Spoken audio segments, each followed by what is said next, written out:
All right, so we're gonna knock out a quick tune-up on an Equinox. This is a 4-cylinder, so let's take a look. I'm not gonna re-edit that. We're not perfect around here, nobody is. So this is with the engine cover removed, okay? You've got a cover and a little insulator that sits over the top of this, kind of insulates the noise a little bit. So all we're looking at doing is a simple tune-up.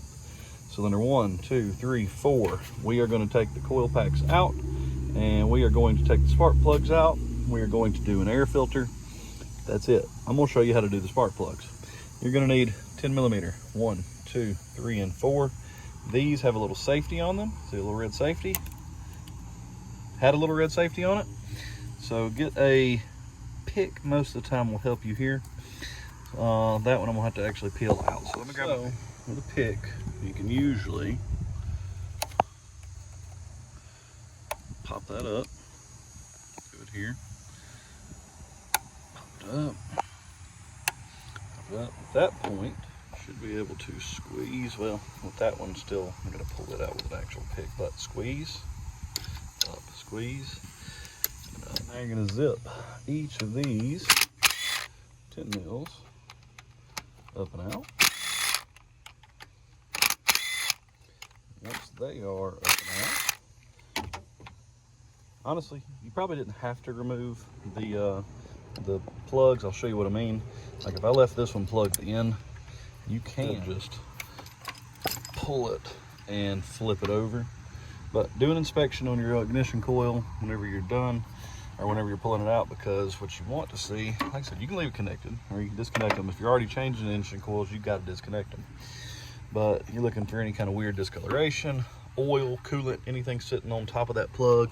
Look down in the plug hole, make sure there's nothing crazy there as well.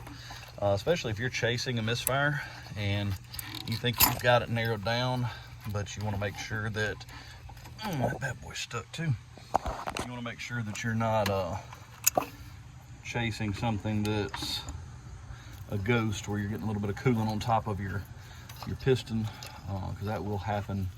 Can happen rather, where you get coolant stuck down in there and it burns off as soon as you crank the car, and you're chasing a misfire that's really a bigger deal than just some coil packs and spark plugs. But all those look good. Other things to take note: if it's covered in oil, you probably need a valve cover gasket. This one's got a touch of valve cover leak, not much. So we're going to pull these spark plugs out with that you can see that, but it is a 9/16. If you don't have these fancy long ones, you can use a 9/16 on a extension. I just like things to be easier since we do this every day.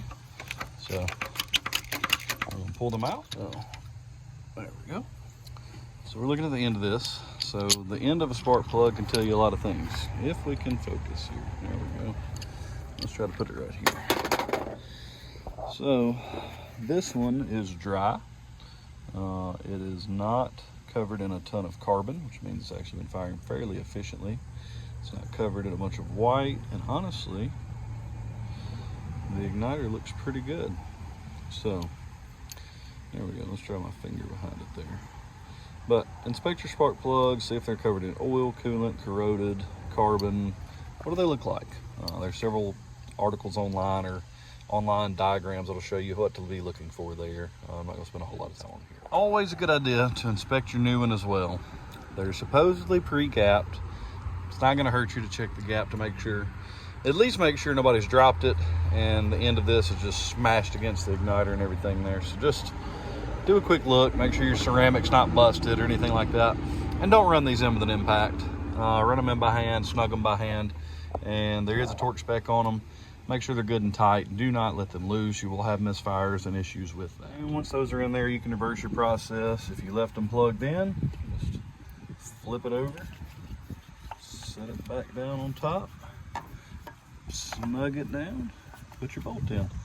Simple as that. If you didn't, when you did unplug them, same thing.